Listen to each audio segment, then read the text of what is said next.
Chapter 1. My boyfriend is Ethan Montgomery, a high society heir. He's always been arrogant and unruly, throwing money around like it's nothing, and he's never had a shortage of women around him. But he's been by my side for 3 years, and during that time he was well behaved. He even proposed to me. Recently, however, he found a new obsession. A beautiful young university student, fair-skinned, with the air of a cool, elegant beauty. He has an irresistible weakness for this type of innocent and kind girl. To make her happy, on my birthday, he pushed me into the ocean without a second thought. The sky today was a vast, cloudless blue. The calm water erupted with a huge splash as I thrashed about, looking up at the group of people on the yacht with utter despair. Standing at the edge of the yacht was a girl in a white dress. Her eyes were pure and bright. Seeing my wretched, waterlogged state, she raised a hand to her lips and broke into a radiant smile. It was a beautiful smile. Ethan smiled along with her. His laughter was hearty, smoothing the lines on his brow. By the time he heard my cries for help, I was already starting to sink. The sensation of drowning was suffocating. I nearly drowned as a child and have been terrified of water ever since. I was against having my birthday party on a yacht, but I couldn't resist Ethan's persistent pleading and eventually agreed. But when I arrived, I found that besides our usual friends, there was a strange girl. She was stunningly beautiful. Ethan doted on her, pouring her a drink first, cutting her fruit first, and giving her the first slice of cake. His attentiveness was overwhelming, but it was an attentiveness he hadn't shown me in a very long time. I immediately sensed something was wrong, but I never suspected him. Not until he pushed me into the ocean. Then I was sure. Ethan's heart had changed. He watched me slowly sink, leisurely lifting his sunglasses to rest on his head. He squinted at my flailing form in the water and mocked me. "Sienna, you can't actually be a landlubber, can you? Stop the act and get back up here. You've made Crystal laugh, so you can drop the performance now." The laughter was piercing. "Mr. Montgomery, I don't think she can actually swim." One of his friends realized something was wrong and shouted, quickly tossing a lifebuoy in my direction, but my body was already sinking fast. "Save her, Sienna." The scene devolved into chaos. Several people worked together to pull me back onto the yacht, but even after multiple rounds of CPR, I didn't wake up. My body grew colder and colder. Only then did panic set in for Ethan. He rushed me to the hospital and into the emergency room. It took a team of doctors over 2 hours to bring me back. When the doctor announced that my life was no longer in danger, Ethan let out a long sigh of relief. If anything had actually happened, he would have been a murderer. He loved to play, but he didn't want to go to prison. It wasn't until the next day that I woke up in a hospital bed.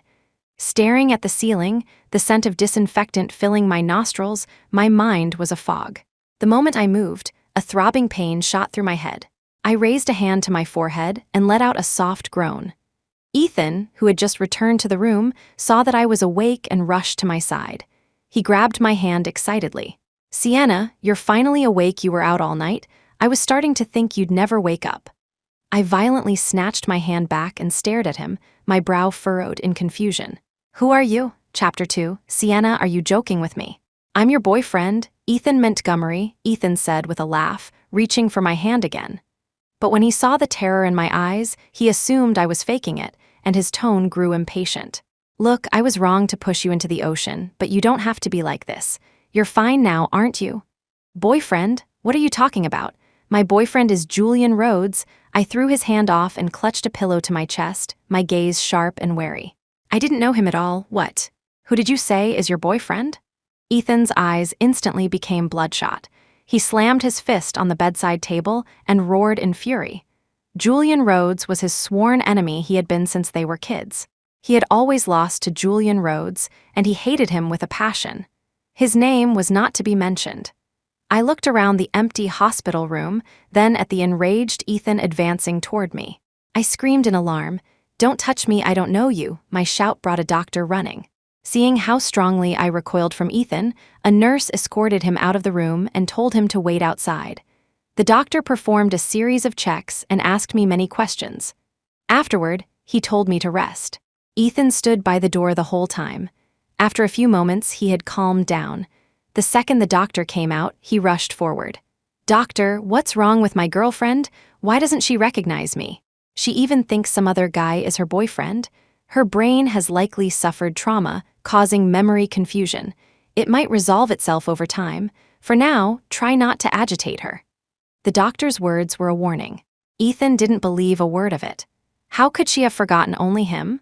The moment the doctor left, he burst back into the room and pinned me to the bed, his face contorted with rage.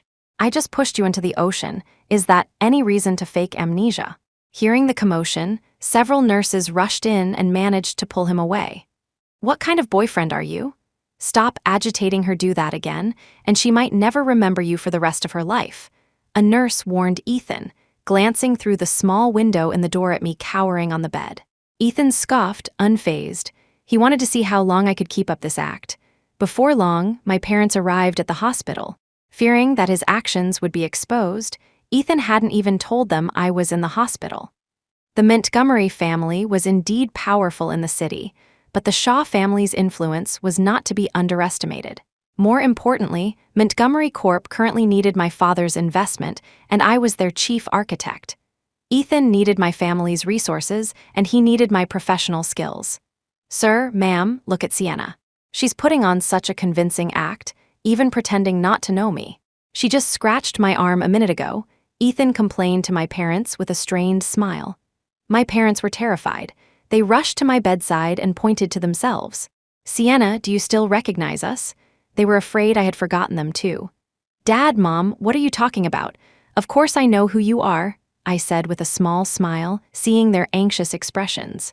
They both breathed a sigh of relief. Then, looking at my pale and haggard face, their eyes filled with heartache. My mother stroked my cheek. "Sienna, the doctor told me you nearly drowned and they worked all night to save you. I thought you were afraid of the water. Why would you go to the ocean?" But as Ethan walked back into the room, I shrieked and hid behind my parents. "Dad, Mom, that man is a psycho, don't let him touch me." Chapter 3. "He says he's my boyfriend, but my boyfriend is Julian Rhodes." I insisted, gripping my mother's hand tightly, my gaze unwavering. My parents' expressions froze. They took out their phones, showing me photo after photo. They quickly discovered that I had only forgotten Ethan and that I was convinced Julian was my boyfriend. Ethan, however, couldn't have cared less. The day I was discharged from the hospital, he went to take Crystal Vance out for a meal. He had asked her out many times, and this was the first time she had agreed. He didn't hesitate, driving his expensive sports car to her university to pick her up, causing quite a stir on campus. Once in the car, Crystal shot Ethan a cool glance, maintaining her usual pure and ethereal demeanor. "Is your girlfriend all right?" she asked softly. "What could be wrong with her?" "She's got tough luck," Ethan replied, fawning over her. That afternoon, he took her to several luxury boutiques, spending millions of dollars. He ended the day by taking her to the most expensive restaurant in the city for a candlelit dinner. But when he dropped her off at the university gates, she refused all the luxury gifts he'd bought her. Ethan was completely captivated by this kind of girl. He couldn't calm his excitement. He felt his passion returning, his heart pounding. That night, he took his buddies to a bar to celebrate. Some of them congratulated him, wishing him luck in winning Crystal over. But his good friend, Jasper Gray, looked grim. "Ethan, aren't you about to marry Sienna? Isn't this unfair to her? Besides, she just got out of the hospital. Shouldn't you be with her?" Jasper reminded him. Ethan raised an eyebrow at that, letting out a dismissive scoff. "If a man doesn't have his fun before marriage, when will he? I've been holding back for 3 years, and I've finally found someone who's my type. Don't ruin this for me, man." His tone was utterly nonchalant. The others at the table laughed, all in agreement. "Aren't you afraid Sienna will really forget you?" Jasper pressed, frowning. Ethan had just lifted a glass to his lips. He paused, his expression hardening slightly before he sneered, "Forget me. Have you seen the way she used to grovel over me? Would she dare? And so what if she forgets? I've been sick of her trampy act for a long time now." Jasper frantically tried to get his attention, tugging at his sleeve. But Ethan shook him off and finally let out all the words he had been holding back for so long. "That prissy, holier-than-thou act of Sienna's can't even compare to Crystal." Ethan's tone was flippant and full of scorn. Jasper pointed behind him and whispered urgently, "Sienna." Ethan froze mid-sentence. He whipped his head around and saw me standing right behind him. He was so startled he started to stutter. "See, Sienna, you were just discharged today, weren't you? What are you doing at a bar?" He dropped his glass, stood up, and walked toward me, forcing a strained smile. I swept a cold gaze over him, completely indifferent to his words. Ethan was taken aback by my calm, detached expression. If I had heard him say something like that before, I would have started a huge fight with him, probably stormed off and left home. But this time, I didn't cry or scream. I just looked at him as if he were a complete stranger. "Sienna," he called out my name again.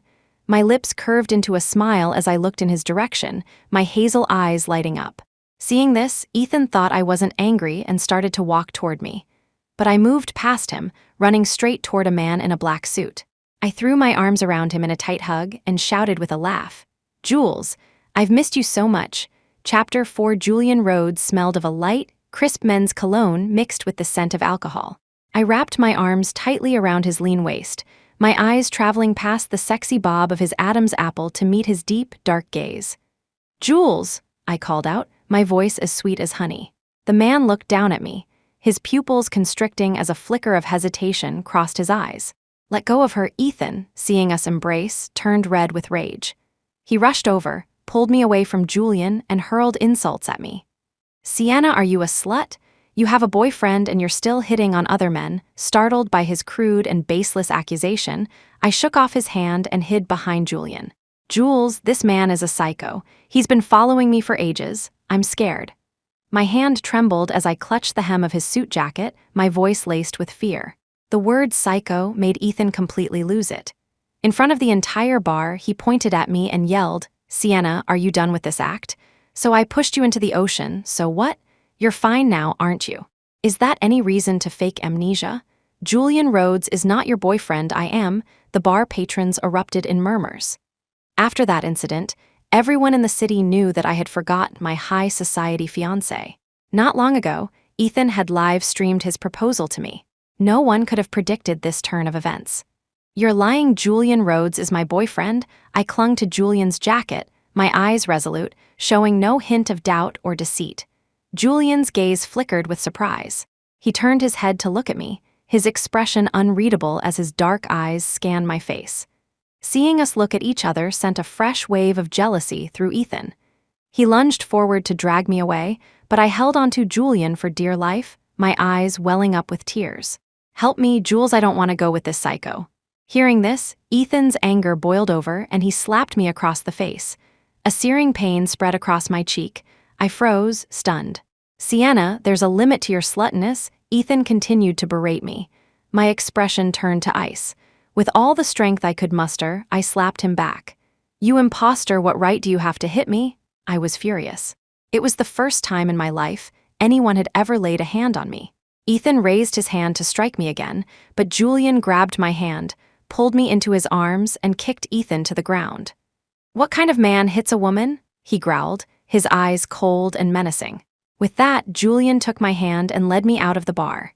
Ethan tried to follow, but Jasper Gray stopped him, pulling him back to the sofa. "Don't stop me, I'm going to teach that adulterer Rhodes a lesson." Ethan was seething, the veins in his neck bulging. He had never been so humiliated, especially not in front of so many people. Before this, he was the untouchable heir of the Montgomery family. "Ethan, that's enough," Jasper said.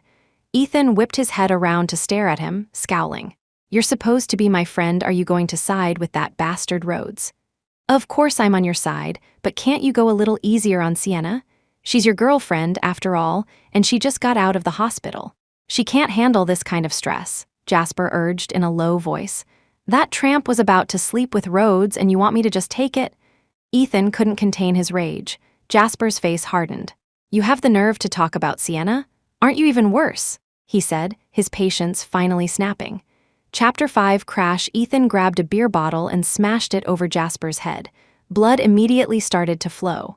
"Am I the same as Sienna?" "She's a woman, I'm a man," Ethan declared, utterly self-righteous. Jasper clutched his bleeding forehead and stared at his friend, his eyes filled with disappointment. "Jasper Gray doesn't have a brother like you," he said, turning and walking out of the bar without a second glance. Ethan looked completely unconcerned. He went back to drinking with the others, continuing his night of debauchery. Losing one friend, he thought, made no difference to him. The next day, the sun was just as bright. The first thing Ethan did after waking up was go see Crystal Vance, bringing the luxury goods he'd bought the other day. The girl was as cool as ever, her eyes still pure and bright. Her gaze was placid as she glanced at Ethan, who was holding luxury shopping bags in one hand and a steaming coffee in the other. She decisively took the hot coffee from his left hand. The coffee was still hot, instantly warming her palms on the cold, windy morning. Ethan's thoughtfulness was impeccable. "Did you need something, coming to see me so early in the morning?" Crystal's face remained unsmiling, but her gaze had softened considerably. "Crystal, these are for you," Ethan said with a smile, handing her the luxury bags. The sight of the bags made Crystal frown immediately. "Mr. Montgomery, you don't really think you can buy me with a few bags and some clothes, do you? What do you take me for?" Crystal took 2 steps back.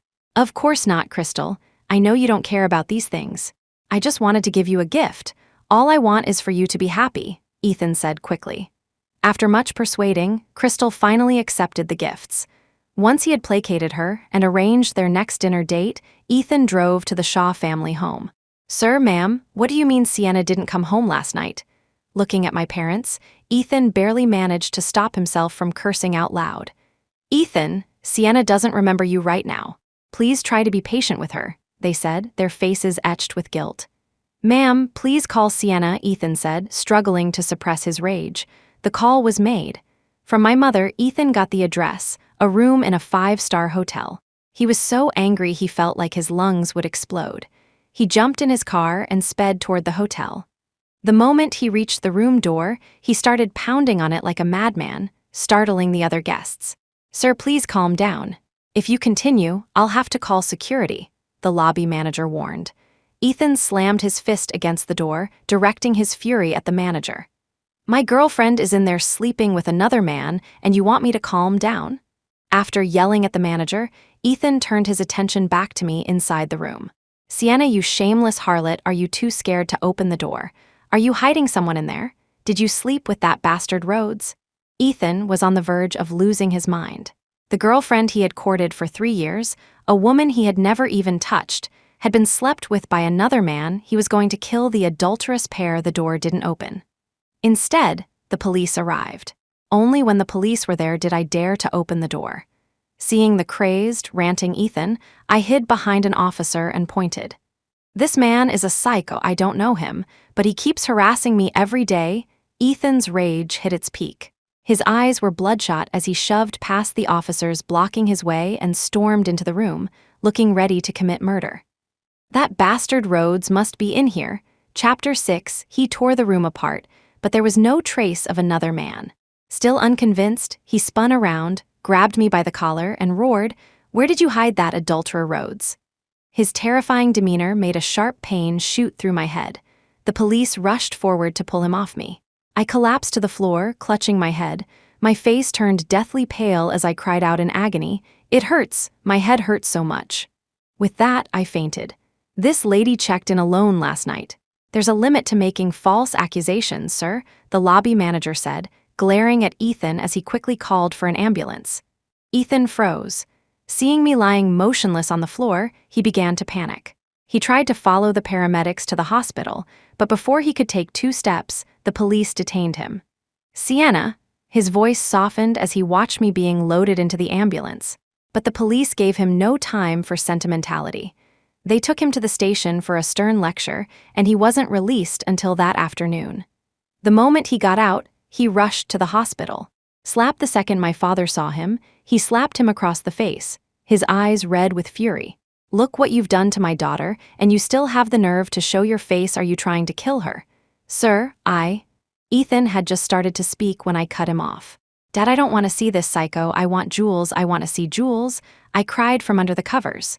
Julian Rhodes was Ethan's trigger point, and he exploded. "Sienna, I'm your boyfriend," he roared. That's what I used to call him, but now I was using the name of his mortal enemy. He couldn't stand it. My mother, seeing him yelling again, pulled him outside. Her eyes were red. "Ethan, please, don't agitate Sienna anymore. She has amnesia. She can't remember you." "I'm sorry," Ethan said, forcing down his anger. His phone vibrated.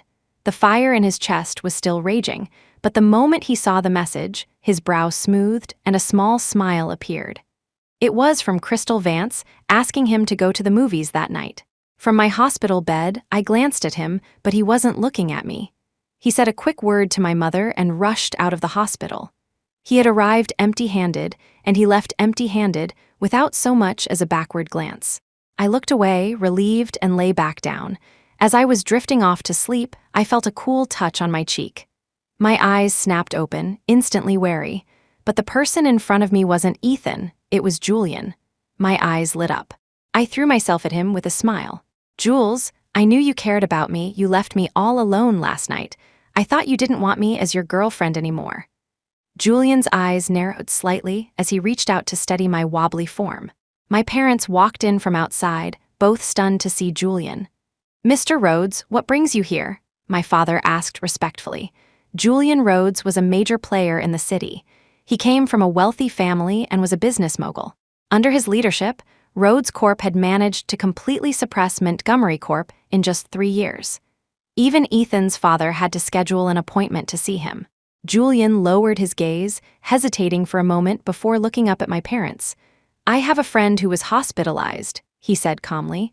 "I happened to see Sienna was here, so I came to check on her."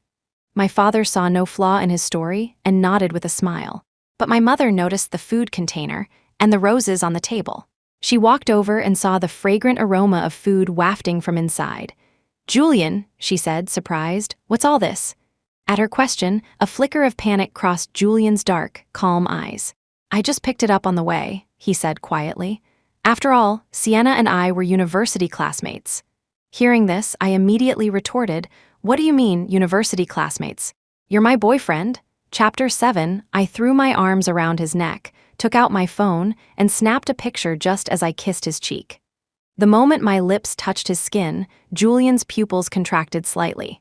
"I have to post this on my social media, otherwise you'll run off," I said. Before he could react, I had quickly posted the photo and then nonchalantly opened the food container he had brought. The rich aroma of food filled the air.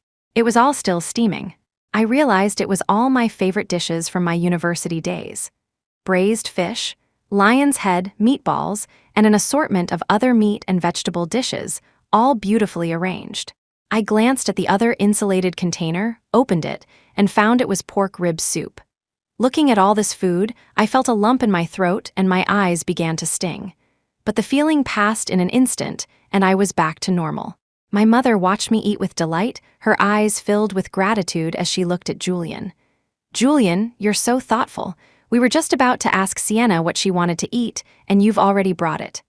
"It's no trouble, ma'am," Julian replied with a polite smile. While I was eating, my parents quietly pulled Julian aside. "Julian, Sienna had an accident recently and has mistaken you for Ethan. We're sorry for any trouble she's caused you. You don't have to play along." "We'll handle it," my mother said softly. "It's no trouble," Julian said without hesitation. However, he didn't stay long. He took a phone call and headed back to his company. The next day, the photo of me and Julian spread like wildfire across social media. Ethan saw it, too. He had just woken up in a hotel room, still savoring the memory of his passionate kiss with Crystal Vance the night before. He felt a slight regret that he hadn't managed to seal the deal, but it only served to prove her innocence and charm. Comparing the two, Crystal was thousands of times better than Sienna, thousands of times more pure and kind. Just as he was thinking this, his phone started vibrating uncontrollably. He picked it up and saw a flood of messages from people telling him to check his social media feed. He tapped on the app, and his eyes widened in disbelief. Crash, he smashed the phone to pieces, clenched his fist, and slammed it against the wall. "Damn it, that fucking slut Sienna," he roared. He was so angry he could barely breathe. But beneath the anger, a sliver of panic and unease began to creep in. By the time he arrived at my family's house, the feeling had spread throughout his entire body. Sienna hadn't just been good to him, she had been the best. He was certain of it, Sienna definitely loved him. Back in university, he'd gotten into a fight with some guys after drinking. He was outnumbered, and to save him, Sienna had shielded him, taking a blow from a heavy stick. The hit was hard. It broke one of her ribs, and she was in the hospital for a long time. But now she had kissed Julian Rhodes. It could only mean she had really lost her memory and forgotten him. A strange sense of unease settled over him. That feeling vanished the moment he saw Julian. Seeing the four of us looking like a happy family, he rushed forward to block our path. "Sienna," he yelled. I looked up, a flash of surprise in my eyes. The lipstick stain on his shirt collar was bright and distinct, a shade only young girls tended to wear. He stormed over, grabbed Julian by the collar, and snarled, "Have you no shame? Sienna is my girlfriend. What are you doing trying to woo her?" Get lost. Seeing the tension escalate, I stepped forward and shoved Ethan away. "Don't touch him." I stood in front of Julian, glaring daggers at Ethan. Ethan froze. That look in my eyes was exactly the same as the one I'd given him when I protected him in university. But this time, the person I was protecting was Julian Rhodes. "Sienna, I'm your boyfriend, I swear. You're driving me insane, Sienna." His eyes were red, filled with what looked like deep affection. Chapter 8, my expression remained impassive. I looked at him as if he were a complete stranger. "Mr. Montgomery, that's enough. Please stop harassing me. I only have one boyfriend, and that's Julian Rhodes. I love him very much, and I don't want anyone else," I said calmly. Ethan's eyes turned crimson with rage. He raised his hand as if to strike me.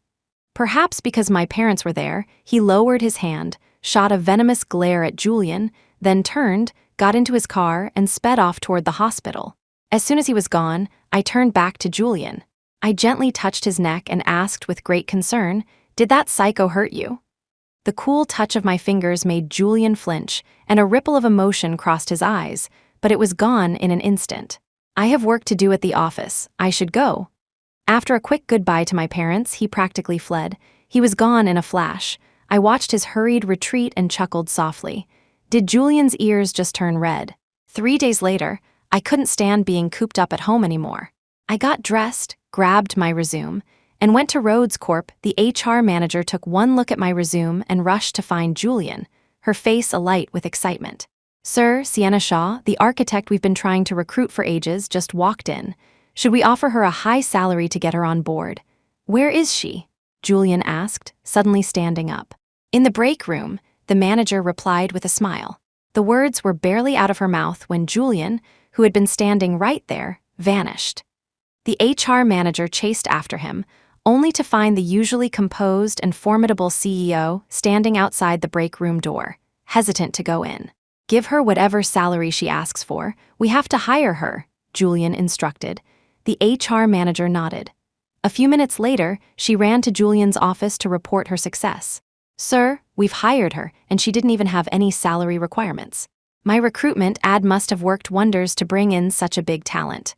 Julian gave her a cool look and corrected her. "She came here for me."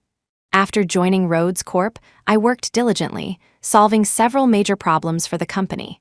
I even accompanied Julian to a lavish banquet hosted by a foreign tycoon. Not long after we arrived, I saw Ethan. He was wearing a brown suit, a tall, beautiful girl standing by his side. People around him were complimenting him on his wonderful new girlfriend. And that girlfriend was none other than Crystal Vance. I stood on the lawn, my gaze cutting through the crowd to where Ethan stood with the beauty in his arms. I lightly tapped the rim of my wine glass with a finger. He was the center of attention, holding court with arrogant, gleaming confidence. Perhaps he felt my gaze because his eyes swept in my direction. The moment he saw me, his expression turned to one of panic, and he immediately dropped his arm from around Crystal's waist. He left her standing there and hurried toward me. I looked away, impassively pressing the rim of my glass to my lips and taking a sip of the red wine. It had a slightly bitter taste. "Sienna, what are you doing here? I don't remember seeing your name on the guest list." Ethan rushed to explain, repeatedly glancing back at Crystal.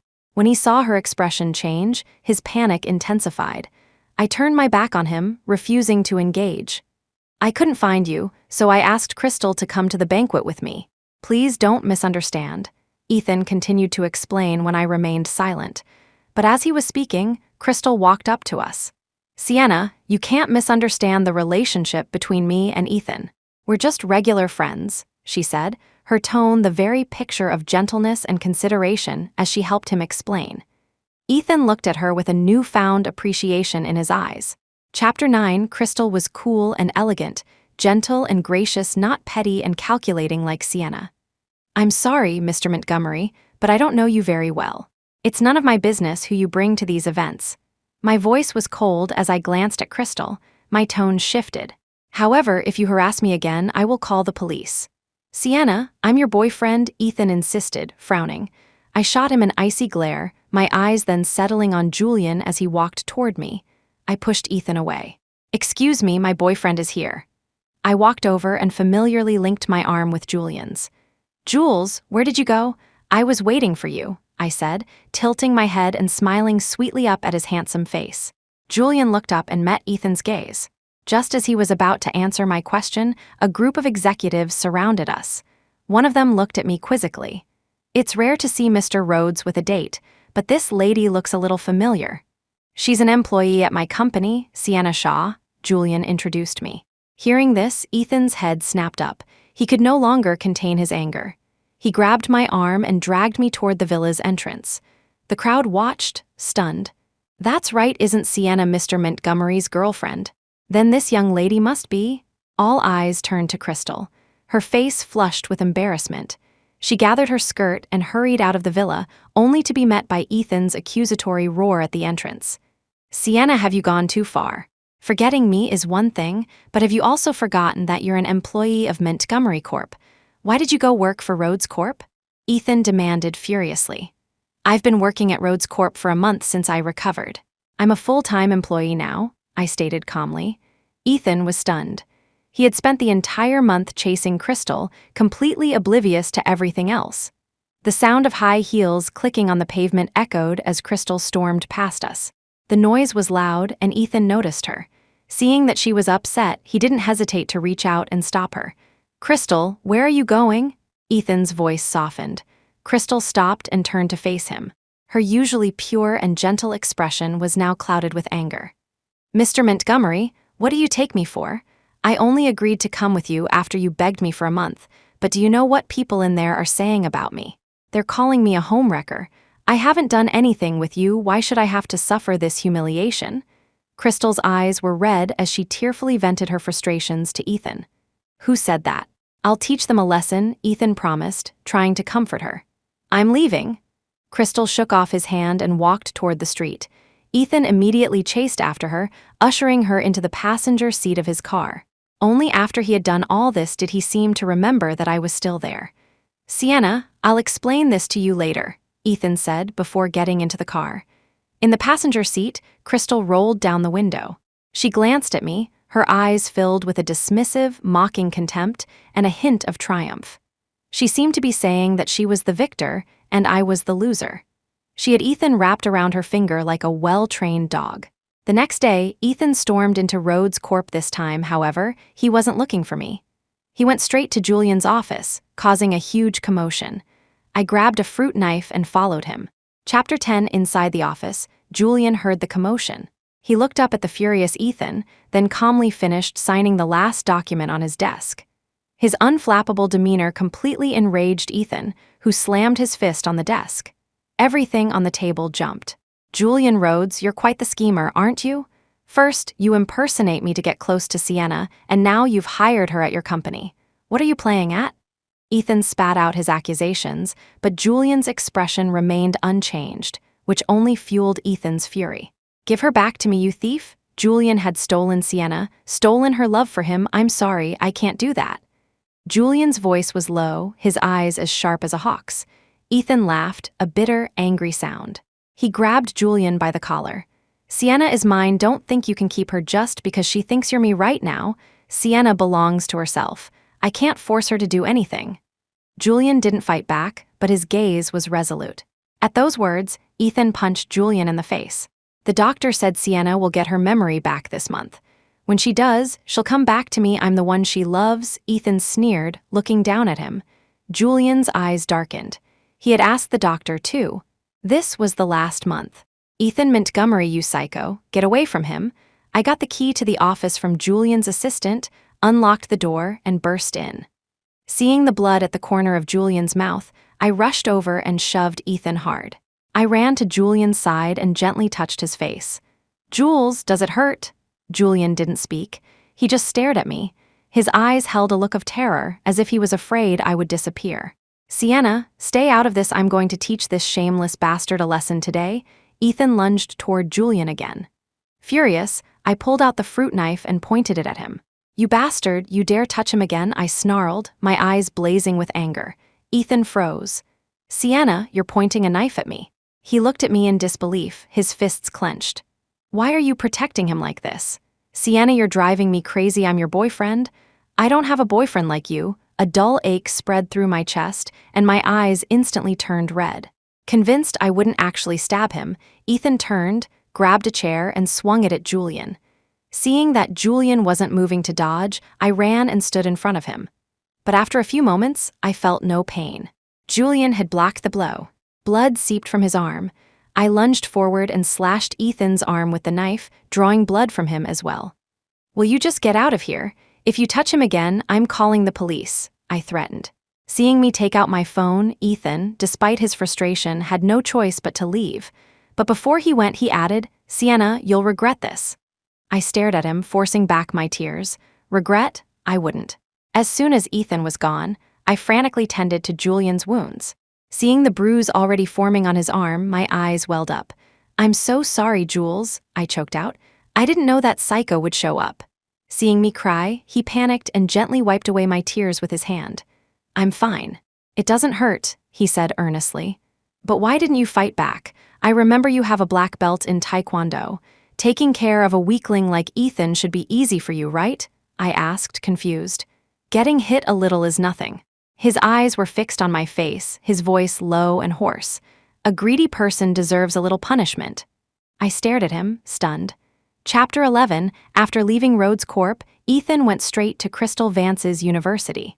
When Crystal saw the gash on Ethan's arm, she hesitated outside the car for a moment, only daring to get in after she was sure he had calmed down. Don't you think Sienna is an idiot? Why did she have to forget me, of all people? And now she has the nerve to point a knife at me. Reliving the scene, Ethan felt a surge of frustration and pounded the steering wheel several times. Hearing his story, Crystal understood what had happened. Maybe Sienna never loved you that much, who forgets the person they love.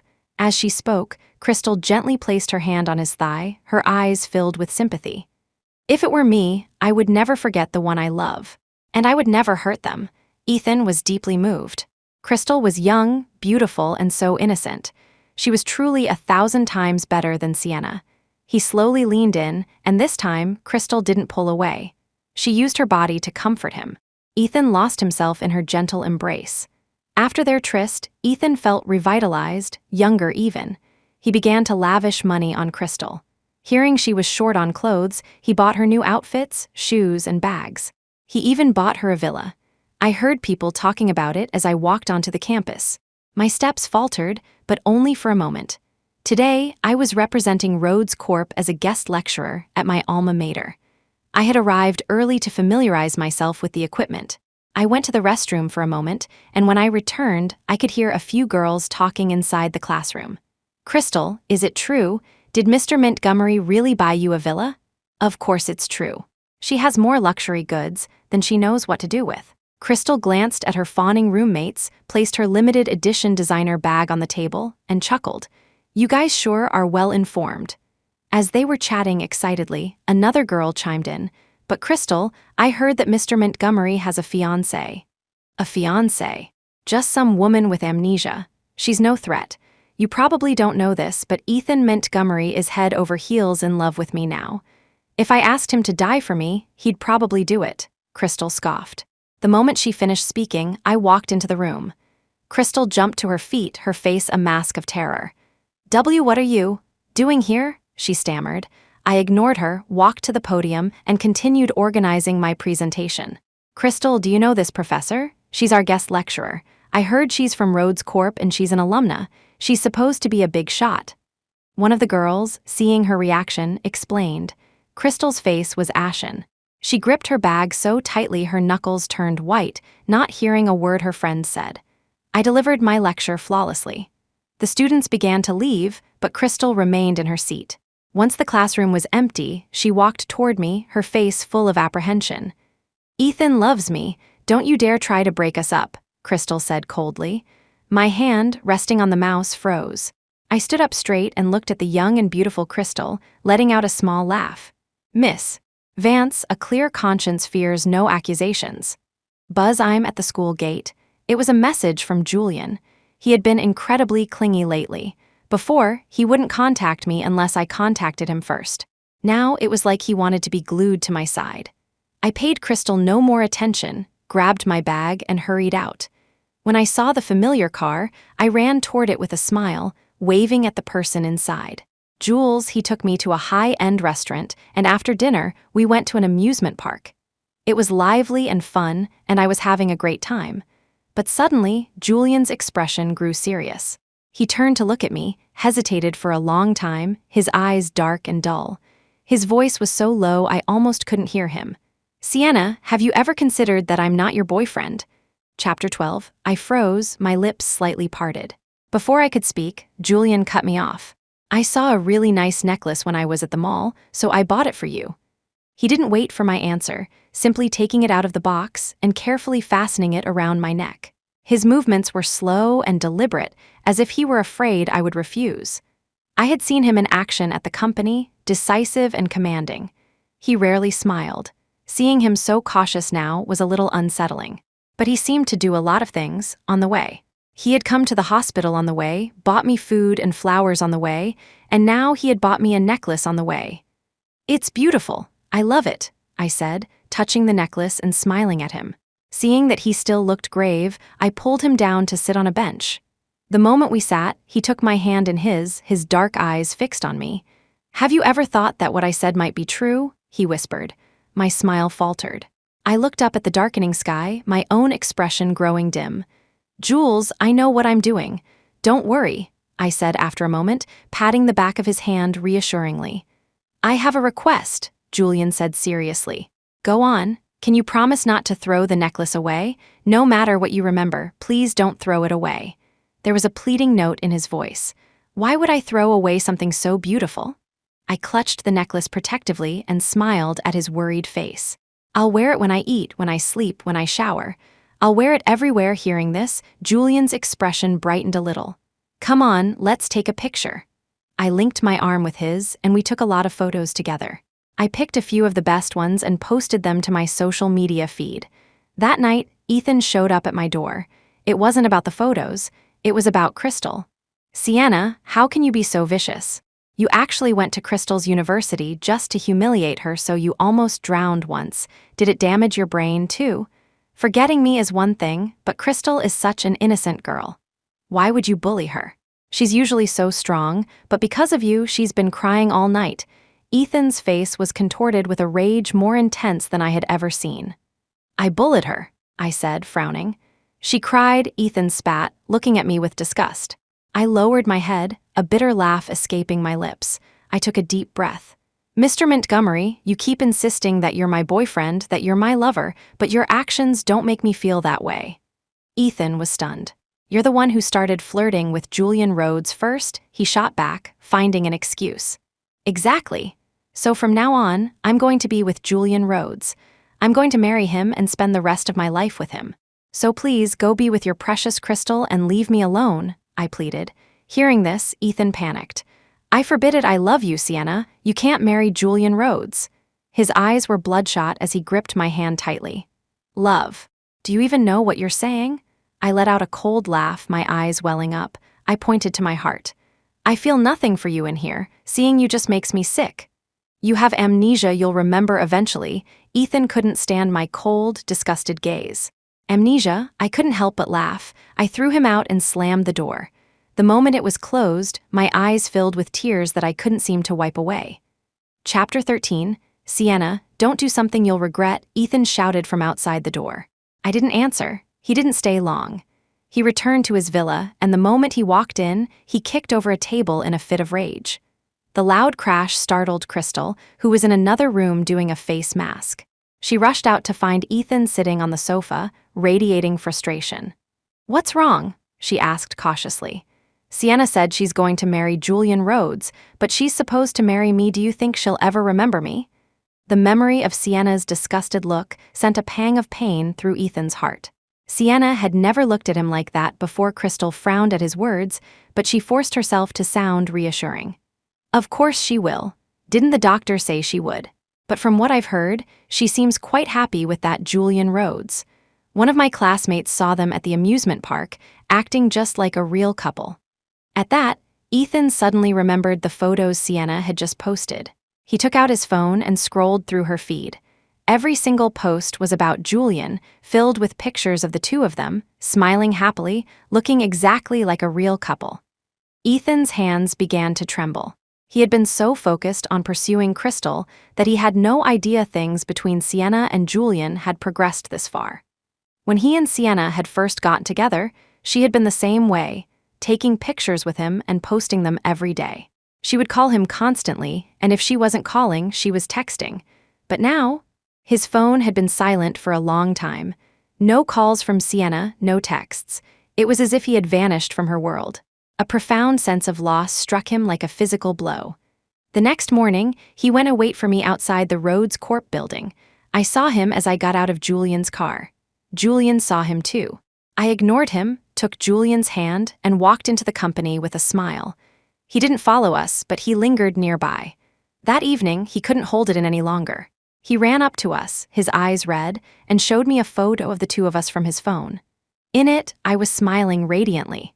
Sienna, look closely. I'm your boyfriend. How can you be laughing and joking with another man? How could you do this to me? He demanded. Julian's expression hardened, and he tightened his grip on my hand.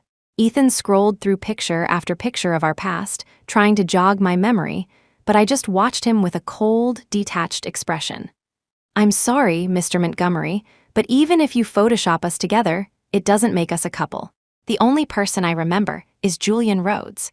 The only thing I know is that Julian Rhodes is my boyfriend, I said calmly. Then I took Julian's hand and walked away. Watching our retreating backs, Ethan's eyes welled with tears. He couldn't accept it.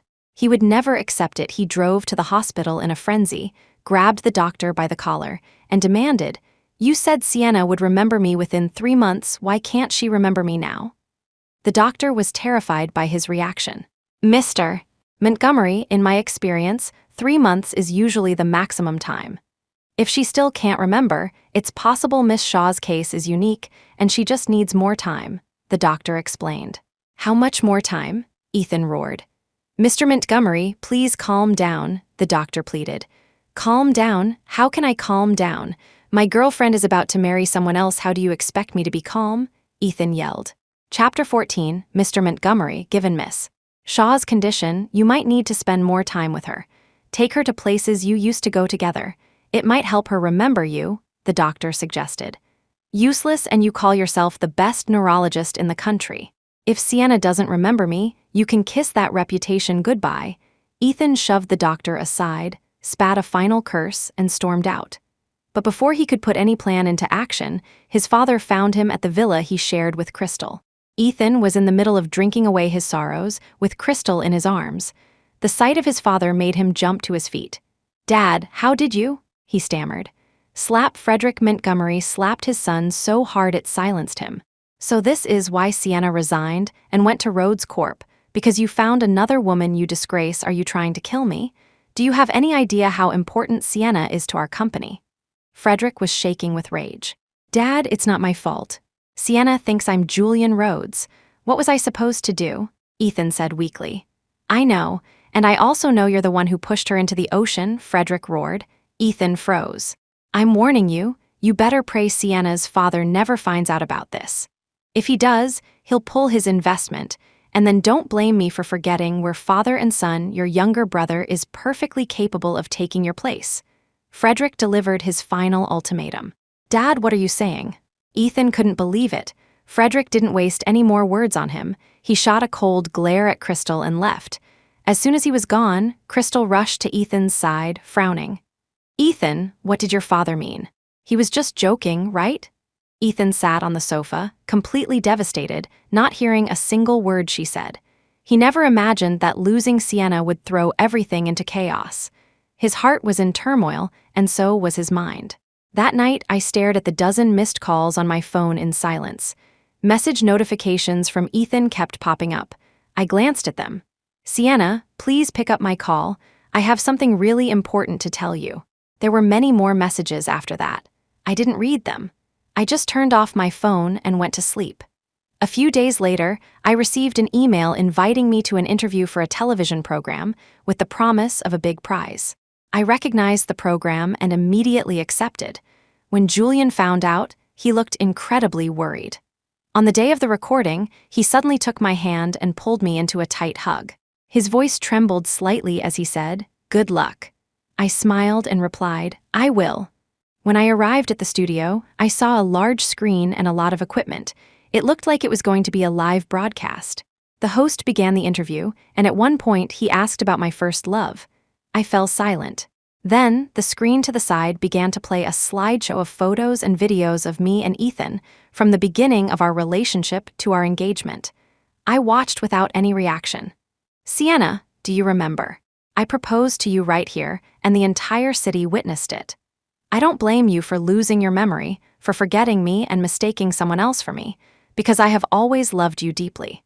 You are the only one in my heart," Ethan said, his eyes red and filled with emotion. "In university, I brought you an umbrella when it rained, I brought you food, I took you out.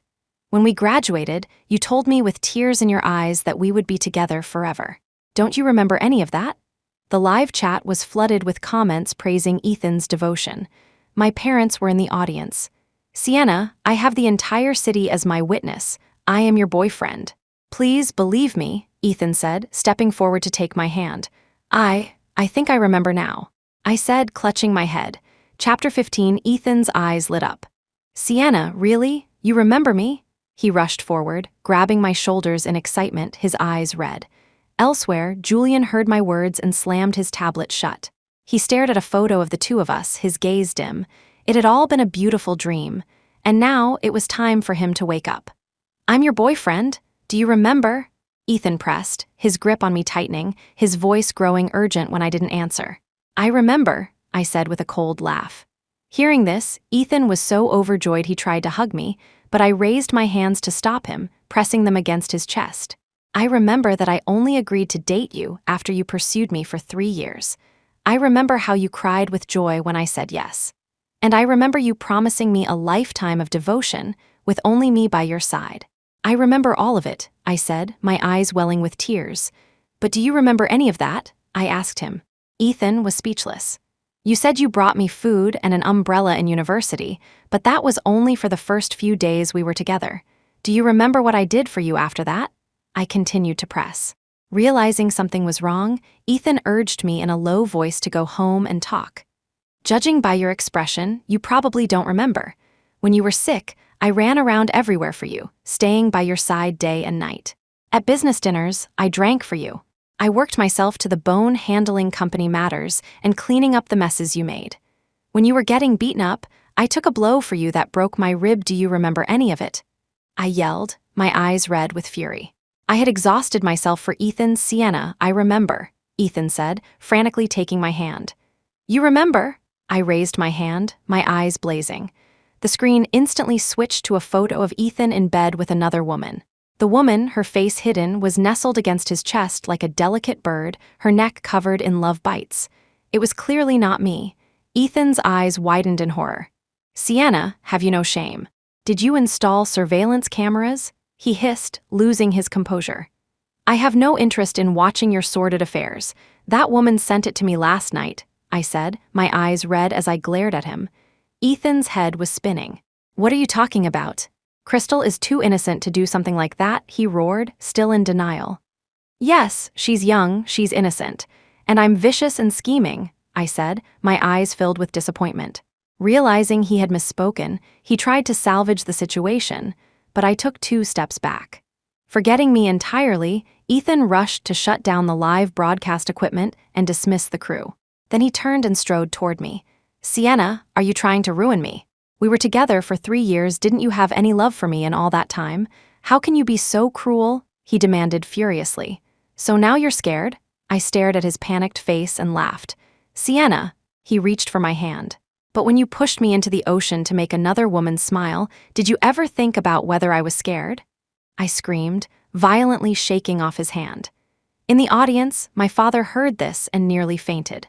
That terror, that feeling of suffocation, I still have nightmares about it. I wake up terrified every time. So how can you be so happy? You pursue other women, buy them luxury goods, buy them villas, and even sleep with them. My voice broke as I became more and more distraught. I had given him my heart, and he had treated it like a game. Chapter 16, Ethan was left speechless. I was never serious about Crystal, but what about you and Julian Rhodes? What right do you have to say that to me? You slept with him, didn't you? He retorted, finding a new line of attack. Whether I did or not, what does it have to do with you? I sneered. The Sienna you knew died the moment you pushed me into the ocean. From that point on, my life has nothing to do with you. My gaze turned cold and distant. Seeing the indifference in my eyes, Ethan felt a sharp pain in his chest. He grabbed my hand, still trying to argue. I'm not breaking up with you. I'll dump Crystal if I have to. I don't love her. I love you. 3 years of history were rooted in his heart. He had always believed that I would love him forever. I tried to pull my hand away, but this time he held on tight. My father, seeing this, came onto the stage, pulled me behind him, and slapped Ethan hard across the face. You bastard, have you no decency? If you ever come near my daughter again, I'll break your legs, my father roared, then led me away. As I left, Ethan started to follow, but his phone rang. You disgrace, you can't even handle something this simple as of today. I, Frederick Montgomery, do not have a son like you, you're on your own. Frederick yelled into the phone and hung up before Ethan could say a word. It was like a bucket of ice water had been dumped over him, chilling him to the bone. He had lost Sienna, and now his father had disowned him. He staggered back to the villa, only to find Crystal packing her bags. He tried to stop her. What are you doing? Where are you going? He asked, frowning. I'm not the one leaving. You are. This is my house. Crystal's usual gentle demeanor was gone, replaced by a cold mask as she shook off his hand. Ethan looked down and realized she was packing his clothes. Crystal, what is the meaning of this? Ethan couldn't believe the pure, kind Crystal could be so cruel. What does it mean? You've ruined my reputation and gotten me expelled from university, and you're asking me what this means. You're broke now anyway, so there's no need for me to pretend anymore. Get out of my house, right now. Crystal pointed to the door, her face a cold mask. Ethan was stunned. Crystal, you said you loved me, he said, still in disbelief. Love? How much is love worth? Sienna loved you, and you still pushed her into the ocean. I heard she's afraid of water and can't even swim. It's a miracle she survived. But I'm not as stupid as she is, Crystal sneered. Looking at the ferocious woman before him, Ethan couldn't believe she was the same Crystal he knew. You tricked me, he realized, grabbing her by the throat in a rage. Just as Crystal was about to suffocate, another man burst in and shoved Ethan away. Don't touch Crystal, he yelled. Ethan stared at the intimate pair, and his world crumbled. He recognized the man. He was the son of a real estate tycoon and a friend of his younger brother. He never imagined that Crystal had already secured a backup plan. Damn it, I'll kill you both. The series of blows had completely broken Ethan. He lunged at the man, his eyes red, but the next second he was pinned to the ground. The man had brought bodyguards. They beat Ethan up and threw him out of the villa. His brother even sent him a taunting text, saying that he would reclaim all the gifts Ethan had given Crystal, including the villa, and that he would be taking his place in the company. Ethan was on the verge of a complete breakdown. He needed a place to stay. He called all of his friends, but no one answered. Not even Jasper Gray. Ethan Montgomery had lost everything. Chapter 17, his eyes turned red. He was truly homeless. No friends, no brothers, no lover. Ethan suddenly remembered a time right after university graduation. He had gotten into trouble, putting someone in the hospital, and his father had kicked him out. It was Sienna who had helped him, who had guided him through that difficult time. Back then, a single call or text from him, and Sienna would have rushed to his side without hesitation. Sienna, Ethan had been sitting outside my house for hours. When I finally came out, he scrambled to his feet and called my name. I stopped and stared at the pathetic figure before me. He had been beaten black and blue, the light in his eyes was gone, and his clothes were caked with dirt. Mr. Montgomery, can I help you? I asked, my face devoid of expression. Hearing me call him Mr. Montgomery, Ethan's eyes welled with tears. He knew there was no going back. Sienna, if only you hadn't lost your memory. We would have been married by now. Ethan choked out. I let out a cold laugh. He made it sound so simple. I remembered you the whole time. But from the moment I woke up in the hospital until today, you never showed an ounce of remorse. Ethan, you've broken my heart into a million pieces. Now, the only thing I feel when I see you is disgust. People who betray true love deserve to swallow 1,000 needles, I said icily. Ethan swayed on his feet. Sienna, why? Why did you pretend to have amnesia to trick me? And why did you choose Julian Rhodes? Ethan broke down, his eyes red. The moment you pushed me, I was done with you. I wanted you to feel the pain I felt, I said, my own eyes turning red, filled with nothing but hatred for him. In that emergency room, all I could hear were the sounds of medical equipment, and all I could feel was helplessness and rage. The sound of Ethan and Crystal's laughter echoed in my mind.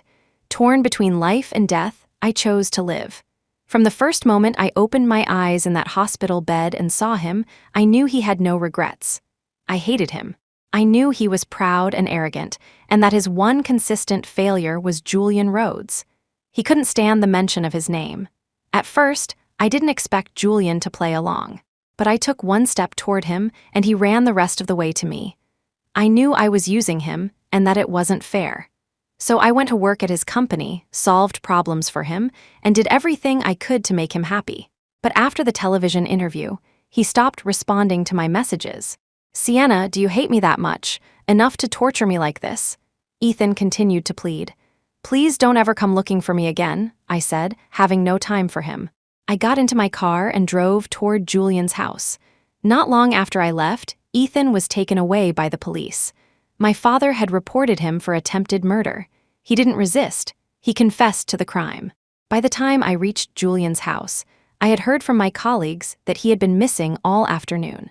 He wasn't answering his phone or responding to texts. This was a first for them. Julian was a notorious workaholic. I rang the doorbell several times, but there was no answer. Worried something had happened, I tossed my bag over the wall, climbed onto my car, and scaled the wall into his yard. The door to the villa was unlocked. I opened it carefully and called out, Jules, Jules. I'm coming in.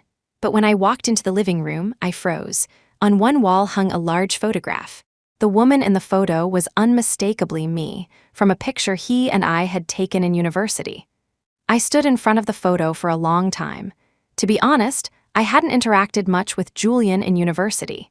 I only knew he was the most popular guy on campus and a top student. But on graduation day, he had come to find me to take a picture together. He had even changed into a suit for the occasion. At the time, I had just thought it was a photo between classmates. The photograph was hung directly opposite the sofa, impossible to miss. Chapter 18, I searched the whole house and finally found Julian in the second-floor bedroom. He reeked of alcohol, slumped on the floor by the bed, a wine bottle in one hand and a picture frame clutched to his chest. His shirt was half unbuttoned, revealing his firm, pale chest. I reached for the wine bottle and he let it go. But when I tried to take the picture frame, his eyes snapped open. His dark, deep-set eyes stared straight at me, clouded with a drunken haze. Don't touch it, he said, his voice raspy. His protectiveness only made me more curious. Can I see it, please? I asked with a smile. No, he said, his brow furrowing. Seeing how stubborn he was, I didn't press him. I helped him to his feet, laid him down on the bed, took off his shoes, and went to get him a glass of water. While he was drinking, I flipped the picture frame over. It was the photo I had taken when I kissed his cheek. What was so precious about this? Julian, why are you drinking so much? This isn't like you, I said, my voice suddenly serious as I looked at him. His Adam's apple bobbed as he swallowed, but his eyes never left my face. I was taken aback. I understood the fiery, intense look in his eyes. He looked away, put down the glass, and placed the picture frame in a drawer. His expression returned to its usual coldness. I heard you got your memory back, he said quietly. You must remember that I'm not your boyfriend then. I was silent for a moment. I didn't know how to tell him I had never lost my memory. Shouldn't you be with Ethan Montgomery now? He asked, his head bowed, his voice barely a whisper. I never actually lost my memory. I'm sorry I used you, I confessed, my eyes filled with guilt. Julian stared at me stunned. I came here today to tell you the truth. At first, I just planned to use your name to get back at him. I never expected to drag you into this to get you hurt, I said, unable to meet his eyes, my head lowered. So, did you break up with Ethan Montgomery? Julian asked. I looked up at him. The moment he pushed me into the ocean, we were over. We will never be together again, I replied. Good, he said. Julian's eyes suddenly brightened, and the color returned to his face. Are you hungry? I'll make you something to eat, Julian said, glancing at the time on his watch. He got out of bed and looked at me. I'm not hungry, I said, completely bewildered by his question. You're not angry? I asked, confused. I'm not angry. He swayed as he started to walk out of the room. I quickly pulled him back and made him lie down, wanting him to rest. I thought he was hungry and was about to go buy him some food, but he grabbed my hand and pulled me onto the bed. Thump! My face landed squarely on his firm chest. There was no fabric between us, and the heat from his skin seared my cheek. I quickly pushed myself up with my hands, my face flushed. I'm sorry, Mr. Rhodes. You pulled me and I lost my balance, I whispered. I prefer it when you call me Jules. You saw the photo in the living room, right? You should know by now that I like you. I'm not asking for an answer right away. You can take your time to think about it, Julian said, his sharp, handsome features softening. I lowered my eyes. You've liked me since university? Yes. The moment the word left his lips, I leaned in and kissed his soft, warm lips. The taste of wine filled my mouth, and I felt a little dizzy myself. Chapter 19, the moment our lips met, Julian's pupils contracted sharply. This was our first real kiss. The other time, I had only kissed his cheek. He raised a hand to the back of my head, deepening the kiss. After a moment, he rolled over, gently pinning me beneath him, and began to kiss me with a desperate, hungry passion, like a wolf. The air in the room grew thick and hot. Jules, Jules, I gasped, my tongue numb. I placed my hands on his chest, my face burning. Aren't we moving a little too fast? Julian's eyes were dark and filled with a lingering tenderness. Sorry, I think I've had a little too much to drink, he said, but his body pressed closer, his arms wrapping around my waist as he held me and drifted off to sleep. I struggled for a moment, but I couldn't move. I turned my head to look at him. His features were sharp and defined. He looked like he was really asleep. Since I couldn't leave, I ended up spending the night at Julian's house. The next morning, I rolled over and fell straight into a warm embrace. I opened my eyes and saw Julian lying beside me. But on closer inspection, I saw he had changed into a fresh set of clothes and had already washed his face. I scrambled out of bed, but my movement woke him. He reached out and caught my hand just as I was about to get up. I made breakfast, he said after a moment's hesitation. Okay, I'll be right there. I just need to wash my face. I ran into the bathroom and found a new set of toiletries already laid out on the counter. Julian must have been up for a while. When I came out, Julian was waiting for me by the door. Jules, you can go ahead and eat, I said with a smile. I wanted to wait for you, Julian said, his expression calm, but I saw his ears turn red. Julian always seemed so serious and composed, but I never knew his ears turned red so easily. So, are we boyfriend and girlfriend now? Julian asked suddenly after we finished eating. I smiled and nodded. Of course. Julian's thin lips pressed together, the corners twitching into a small smile. After breakfast, Julian told me to look around the house while he cleaned up the kitchen. I glanced into the kitchen and saw the food containers from the other day. Julian must have made that meal himself. I walked into the living room and took in the decor. It was all cool tones, and it seemed like Julian lived here alone. On the living room table were some note cards. They looked familiar. I picked one up and my expression froze. I slipped one of the cards into my bag. Jules, something's come up. I have to go, I called out to the kitchen. But just as my hand touched the doorknob, Julian was right behind me. He pressed me against the door and gave me a long kiss. Come back soon, he said, his eyes fixed on mine. I left the villa in a daze, my head still spinning. When I got home, my father told me that Ethan had been arrested. I was silent for a moment, then nodded and went upstairs. I pulled out a large box and took out a pile of gifts from inside. I had only ever opened one of them. I had assumed they were delivered to the wrong address and had been waiting for someone to claim them. But now, I took out the note card from the box and compared it to the one I had taken from Julian's house. The handwriting was identical. Since university, Julian had sent me a gift for every one of my birthdays. The card always had the same simple message, "Happy birthday." except for the year I got together with Ethan. That year, the card had an extra line, "I hope you'll be happy." The gifts were all expensive and thoughtful. High heels, dresses, a crystal music box. I picked up my phone and called Julian. "Jules," I said with a smile, "let's get married." "Okay," came the immediate reply from the other end. Chapter 20. The first time Julian Rhodes saw Sienna Shaw was at a music club performance. Sienna was in the audience, listening to the music. The summer night was filled with the chirping of cicadas, mingling with the melodious sounds from the stage. Sienna stood there, waving two glow sticks with wild enthusiasm. She had long hair, wore a blue t-shirt and jeans, and her skin was fair. Her eyes were bright and beautiful, and she radiated a vibrant, sunny energy. Julian was captivated in an instant. He was standing right behind her. In her excitement, Sienna took a step back and stumbled right into his arms. "Oh, sorry, I got a little too excited," she said, flashing him a smile. It was a brilliant, sweet smile. Julian was completely lost. After that, he searched for her, wanting to ask her name. But just as he found her, his family took him abroad. He had to take a 2-year leave of absence from school. By the time he returned, Sienna was with Ethan Montgomery. He heard that she had even been hospitalized because of him. Hearing this drove him mad. He went alone to find the group of guys who had hurt Sienna and beat them until they begged for mercy and agreed to apologize to her. Only then did he stop. He sent her a gift every year on her birthday, but he never let her see him. Until this year, when he saw that Ethan had proposed to Sienna. He had lost all hope and was ready to let go. He stayed home and drank all night. The necklace he had prepared for her birthday this year remained unsent. But one night, a client invited him to a bar. He had a few drinks and was about to leave. But then, Sienna appeared before him like an angel. She ran toward him with a smile, threw her arms around him, and called him Jules with such intimacy. He was stunned for a long time, convinced he was dreaming.